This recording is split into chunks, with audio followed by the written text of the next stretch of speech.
Desde ayer, la cobertura periodística y obviamente también la parte mediática está centrada en la investigación de los hechos de Sencata y de Sacaba por la presencia ya oficial y formal de la comisión que ha enviado la CIDH para investigar estos dos hechos. Sin embargo, en las últimas horas muchos parlamentarios y muchas voces se han sumado a pedir que esta investigación sea, primero, imparcial, sea técnica, pero que no solo se centre en Sencata y en Sacaba, que han habido muertos en Montero, han habido heridos en la ruta entre Potosí y Oruro, y en otros lugares también han hecho hechos de violencia. Plantean que se haga una investigación integral. ¿Cuál es la posición del CONADE respecto a este tema? Vamos en esa misma dirección y te quiero comentar que oficialmente lo que nosotros sabemos es que esta comisión, que es un grupo especial de investigación,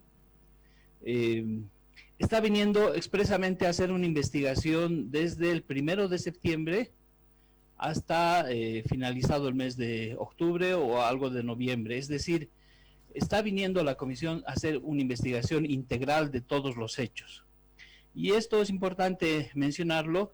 El día 9 de octubre, la CIDH de manera muy rara convocó a una audiencia de oficio a nivel virtual para tratar el tema de Sencata y Sacaba. Invitaron a dos bloques.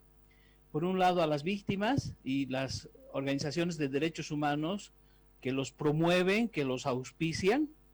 Dentro de eso estaba la Defensora del Pueblo, WOLA, Women's Rights y otro conjunto de instituciones supuestamente de derechos humanos, algunas de ellas, y nos convocaron también a nosotros y nos dieron como un segundo bloque, lo que nos molestó demasiado porque estábamos junto a UNITAS, estábamos con la Asamblea Permanente de Derechos Humanos, los ex defensores del pueblo, también estaba con nosotros la plataforma de los caídos en las dictaduras y una red grande de otras instituciones, y le hicimos una crítica muy dura a la CIDH por la forma como estaba manipulando y manoseando este proceso, porque solamente se hablaba de Sencata y de Sacaba.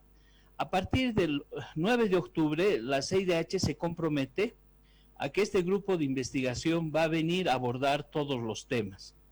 Y lo que ha pasado en estos días es que el ministro de Justicia, el flamante ministro de Justicia y varias autoridades del gobierno se han dado a la tarea de señalar que únicamente estaría viniendo esta comisión a investigar lo de Sencata y lo de Sacaba.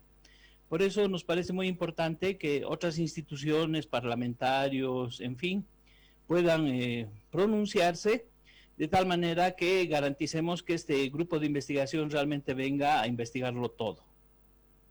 Manuel, ¿qué incidencia tiene? Usted dijo, hubo una reunión en la que se convocó solo a algunos sectores y de manera inesperada. A nivel de la CIDH, ¿hay cierto direccionamiento político? ¿Eso se ha superado? Porque recuerde que ha habido fuertes cuestionamientos, incluso disputas con el presidente, con la máxima cabeza de la Organización de Estados Americanos. Así es. La CIDH es una organización que, al depender de los estados miembros de la OEA, y siendo ellos los presidentes o los gobiernos los que nombran a estos jueces, durante mucho tiempo la CIDH ha tenido una parcialización. El señor Abreu, que era el delegado que atendió de Bolivia, que era un brasilero que estuvo justamente el año pasado visitando a Bolivia, tenía una visión muy sesgada, ¿no? De tal manera que ellos promovieron al principio una primera investigación, porque estuvieron en Sencata, en Sacaba, promovieron una primera investigación donde dieron datos que no eran reales ni evidentes. Por ejemplo, de que se había violado a mujeres, también en esa oportunidad se dijo que se había arrojado a varias personas de helicópteros, que se había torturado a varias personas en recintos militares. Nosotros no nos negamos a la investigación ni tenemos una visión parcializada para decir esto ocurrió, esto no ocurrió, pero adelantaron ese tipo de criterios y se basaron en otras investigaciones que estaban haciendo otras organizaciones que tenían ya fines evidentemente políticos, ¿no? En ese sentido, la misión de este grupo es hacer una investigación, y esto es importante destacarlo, en ausencia de una investigación nacional. Es decir, tenemos una Defensoría del Pueblo, aunque sea interina, que no ha tenido la capacidad de hacer una investigación imparcial de estos hechos, y ahora, frente a estas presiones, se acude a un organismo internacional. Yo quiero comentarte que posteriormente, creo que el día anterior o por ahí alrededor del 8 o del 11 de octubre, creo que fue días antes, otro presidente de la CIDH, porque van cambiando, van rotando, hizo una locución, y ustedes lo deben saber como periodistas, en el sentido que la repostulación indefinida no sería un derecho humano y que la CIDH tiene que resolver también ese tema. Eso significa que la CIDH va cambiando en función de la coyuntura política y de la correlación de fuerzas que hay en la OEA.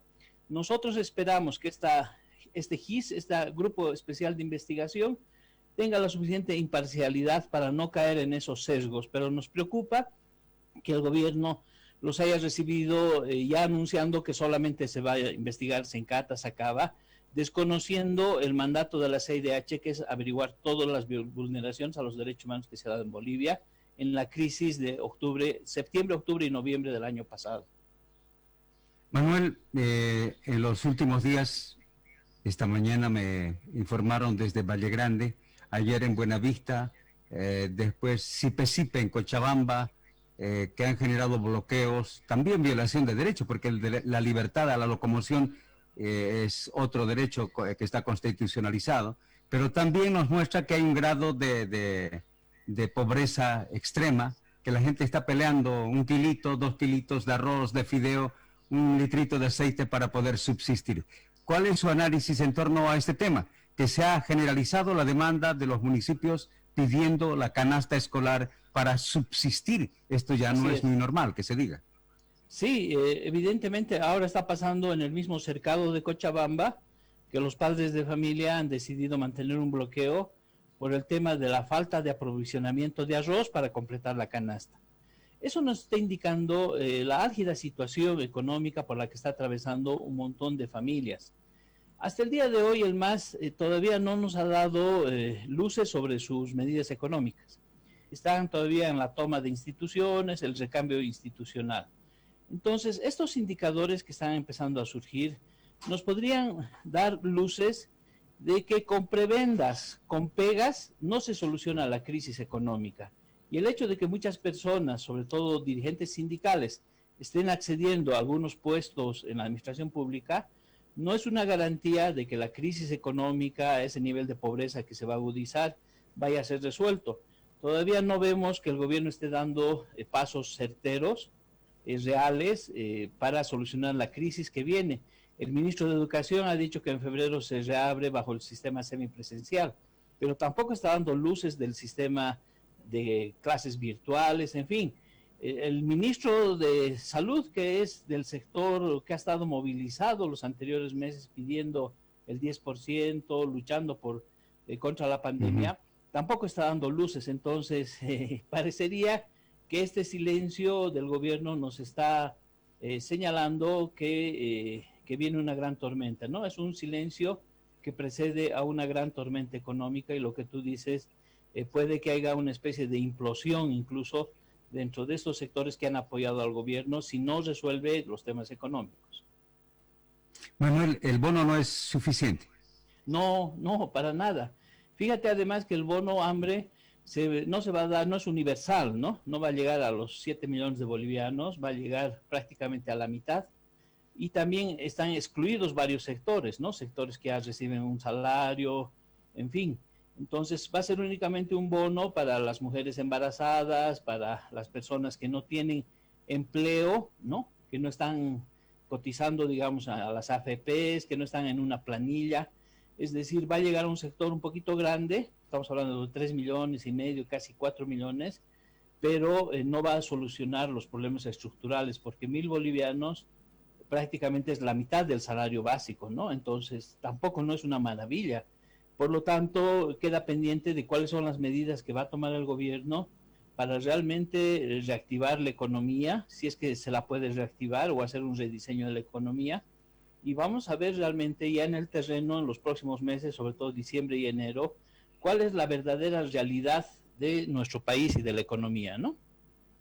Claro, porque hasta ahora hay sectores que no pueden reactivarse. Veo iniciativas en el sector privado, pero que dicen, pese a los esfuerzos, no hay la respuesta. Es que la crisis es mundial y el impacto se siente. Las exportaciones han caído muy peligrosamente de los productos tradicionales y los no tradicionales, si bien han subido, pues no en la cantidad suficiente. Gracias, Manuel. Su mensaje final, por favor. Sí, no, yo agradecerte y decirle a la población que evidentemente la CIDH va a hacer su trabajo, pero que nos deja muchas insatisfacciones, ¿no? No podemos comprender que a estas alturas del partido la Defensoría del Pueblo no hubiese podido hacer un informe imparcial, teniendo todos los recursos económicos, la independencia supuestamente del Estado, en fin, y que tenga que venir una instancia internacional a hacer un trabajo que los bolivianos deberíamos haber hecho. En todo caso, vamos a estar pendientes. Seguramente como CONADE vamos a adjuntar algunas pruebas de vulneraciones que ha habido, especialmente el tema del fraude, pero también queremos entregarle a la CIDH un breve diagnóstico de cómo el Poder Judicial se adapta de una manera tan camaleónica a las circunstancias. Fíjate que hace 4 o 5 semanas estaban liberando a las personas del caso terrorismo 1, terrorismo 2. Bueno, de repente es un acto de justicia. Pero ahora están liberando a los ex vocales, a Nemesia Chacollo, es decir, a la carta, al pedido del gobierno, ¿no? Entonces sube un gobierno y la justicia se pone de rodillas frente a ese gobierno, sube otro gobierno y se pone de rodillas. Entonces yo creo que con esa justicia no vamos a tener realmente una solución a las demandas y a los problemas del pueblo boliviano, ¿no? Muchas gracias, Manuel. Buen día. Ya, gracias a ti, Marcelo. Buen día. Vamos a la pausa y volvemos enseguida. No se vayan. Pausa y regresa a Primera.